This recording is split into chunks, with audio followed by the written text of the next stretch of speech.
Olá, tudo bem? Estamos aqui com mais um programa Coma Bem, Viva Melhor, trazendo informação para você, para sua família. Esse nome não foi escolhido por acaso. O que você come tem tudo a ver com a qualidade de vida que você tem. Então hoje nós vamos tratar sobre um assunto muito interessante. E para isso, eu estou aqui na Clínica Fox com a doutora Karen Mocarzel, que está nos recebendo, para tratar sobre um assunto que é a cirurgia bariátrica, ou a redução de estômago, como ela é mais conhecida.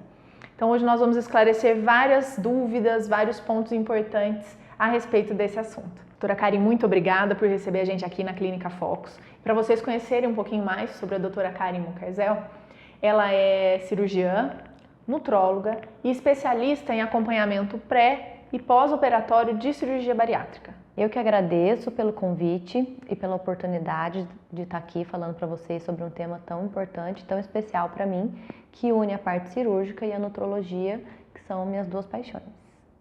Doutora Karen, estatísticas apontam um aumento crescente de cirurgias bariátricas. Em 2016 foram mais de 100 mil casos apenas no Brasil. A que você atribui esse aumento tão grande? A OMS já aponta a obesidade como um dos maiores problemas de saúde pública atual. Estima-se que nos próximos anos, até 2025 mais ou menos, a gente tenha mais ou menos uns 700 milhões de obesos no mundo. Então eu acredito que esse número de cirurgias bariátricas crescente se dê a isso, ao aumento do número dos obesos atualmente. A Sociedade Brasileira de Cirurgia Bariátrica e Metabólica já estimou que nos últimos 10 anos houve um aumento de 300% do número de procedimentos realizados. Nós sabemos que existe uma série de protocolos a serem seguidos pelos pacientes que vão sofrer a cirurgia bariátrica. Por quê? Porque essa cirurgia muda a vida do paciente. Então a gente gostaria de saber para quais casos a cirurgia é indicada.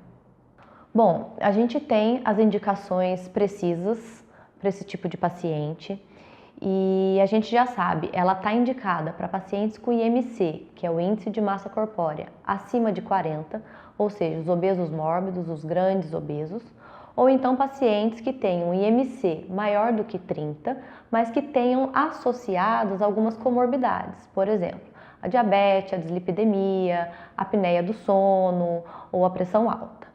Então, nesses pacientes já está muito bem documentada a indicação da cirurgia. Vale ressaltar que ela está indicada nos pacientes entre 18 e 65 anos, que já tenham como comprovar falha no tratamento clínico, né? Então ele já tentou o tratamento medicamentoso, já tentou mudança de hábito e não funcionou, e ele tem que entender muito bem o processo pelo qual ele vai ser submetido, porque é um processo complicado, então ele tem que ter ciência de tudo que ele vai encarar dali para frente. A gente falou das indicações, agora eu acho que é importante a gente pontuar também as contraindicações.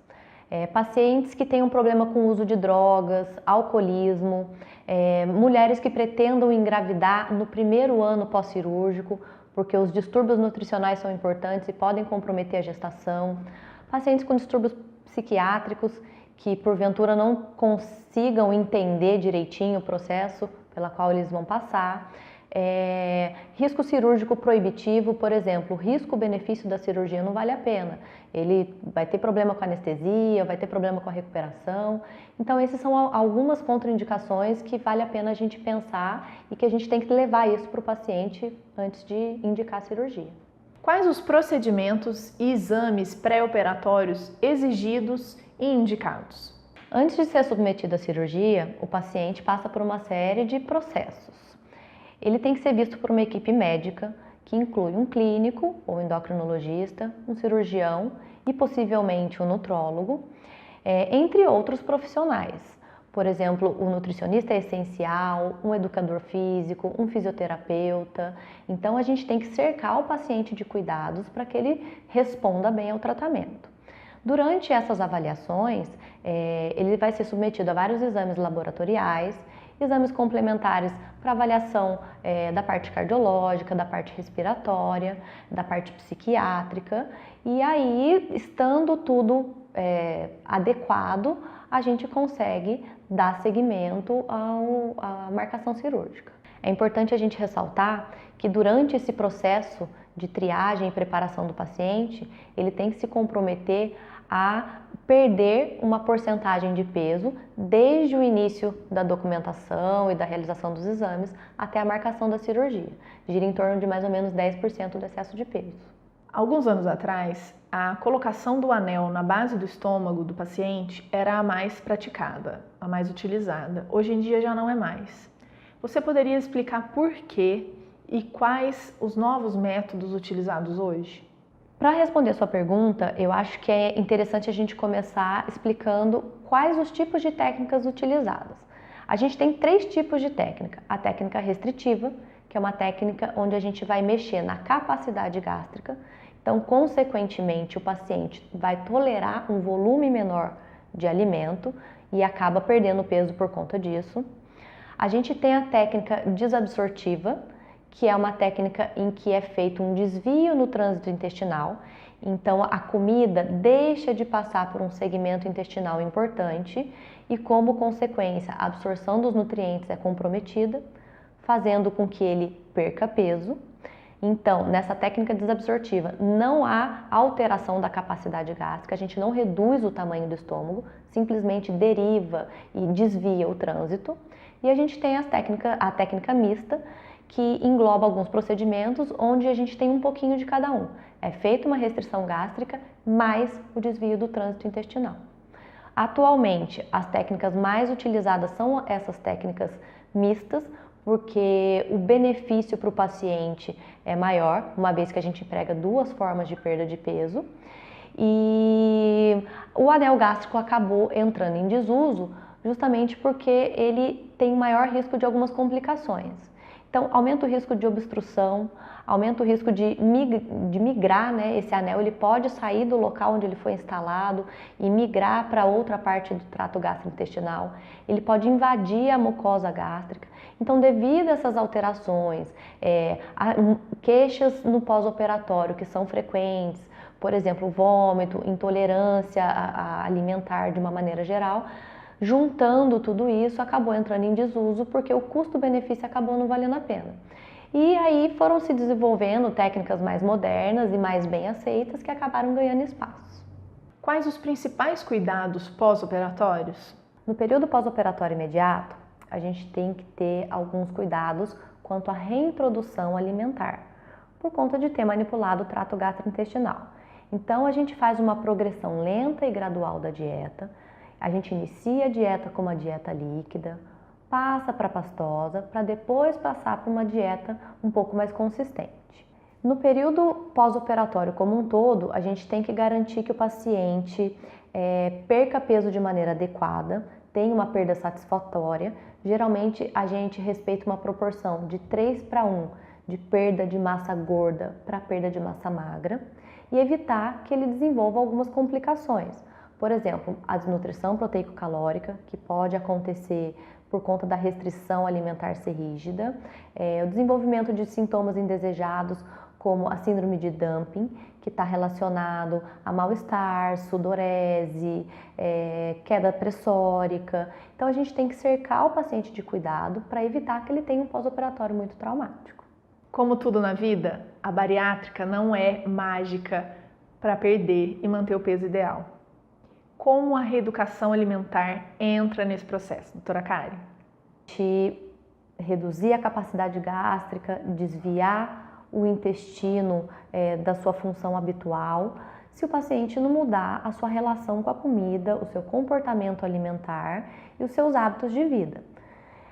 A gente sabe, o organismo da gente ele é muito inteligente, então ele tem mecanismos aos quais ele se adapta a essa nova realidade, fazendo com que o paciente possa voltar a ganhar peso no período pós-operatório. Então, a gente mudar simplesmente a anatomia do trato gastrointestinal não resolve se o paciente não mudar as escolhas, o que ele vai pôr no prato, o que ele vai decidir do que é bom para ele ou não, que forma ele vai levar a vida dali por diante, se ele vai realizar exercícios físicos, continuar favorecendo o seu organismo a perder peso.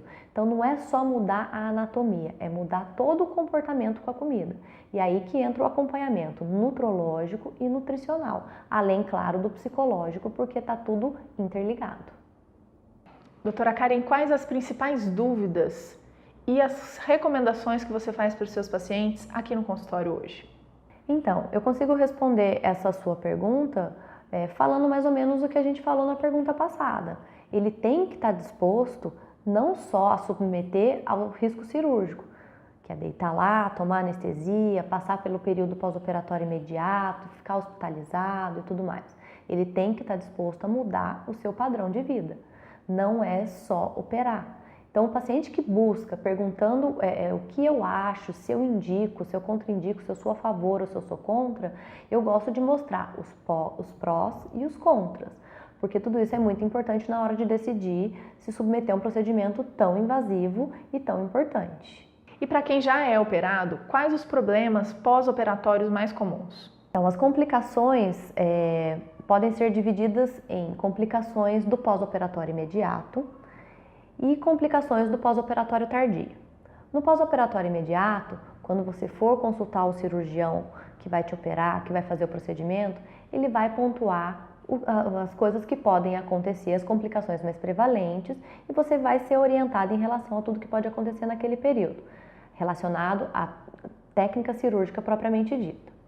As complicações tardias são complicações que podem aparecendo lentamente anos após a realização do procedimento.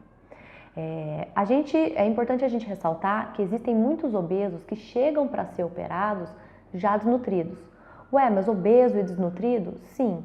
O fato dele ter um aporte calórico na dieta importante não significa que ele está nutricionalmente equilibrado.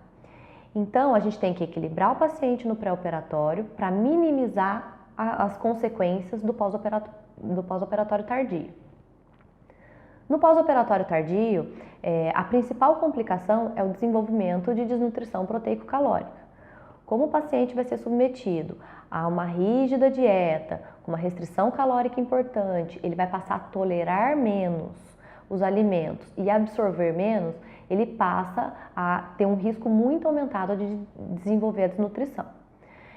Além disso, a anemia é super recorrente no período pós-operatório tardio, a carência de várias vitaminas, de vários minerais, que vão culminar com alguns sinais e sintomas, como fadiga, fraqueza, dores musculares, artralgia, queda de cabelo, fraqueza das unhas, lesão de pele, cavidade oral, sangramentos excessivos, depressão. Então tem muita coisa relacionada às carências nutricionais nos pacientes de pós-operatório de bariátrica. Por isso é que é tão importante que eles façam o segmento nesse período. Muitos pacientes operam, perdem peso, se dão por satisfeitos por conta disso e acabam fugindo do acompanhamento multidisciplinar. É aí que entra o papel da equipe, do nutrólogo, do nutricionista, do endocrinologista, do psiquiatra, também no período pós. Então, eu acho que é fundamental que isso seja respeitado para que o paciente mantenha o resultado positivo nesse pós-operatório. Doutora Karen, para a gente encerrar, quais os cuidados que você recomenda para quem já tem a cirurgia bariátrica, para quem já teve o estômago reduzido? Então, dentre os cuidados que eu recomendo, estão exatamente esses que eu já citei anteriormente. Manter o acompanhamento multidisciplinar. Não adianta nada o paciente perder peso nos primeiros meses, se dar por satisfeito e sumir. Por quê? Hoje a taxa de reganho de peso é considerável. Existem vários pacientes que são submetidos a todo esse processo, passam pela alteração anatômica do trato gastrointestinal e mesmo assim reganham o peso. Isso acontece ou por readaptação da câmara gástrica, que inicialmente no pós-operatório acomoda aí de 30 a 50 ml e com o passar do tempo pode passar a tolerar volumes maiores. E tem também as alterações intestinais. O nosso organismo ele é muito inteligente. Então, muitas vezes, ele permite processos adaptativos, onde um segmento intestinal que está excluso passa a ter a sua função substituída por segmentos onde ainda haja esse trânsito alimentar. Então, todos esses processos, se não forem vistos e acompanhados, propiciam um reganho de peso. Por isso, a importância de estar sempre acompanhando. Não é só nos primeiros 6 meses, no primeiro ano, é a vida inteira acompanhando tudo isso. Doutora Karen, muito obrigada mais uma vez por trazer tanta informação importante pra gente. E aqui na tela vai ficar os contatos da doutora Karen, da Clínica Focus aqui de Lorena. Muito obrigada, curta o nosso vídeo, compartilhe, ajude a gente a divulgar o nosso trabalho para mais pessoas terem informação de qualidade. Muito obrigada e até mais. Tchau, tchau. Olá, você que nos acompanha. 1, 2, 3 e ainda não tá bom. Vamos lá.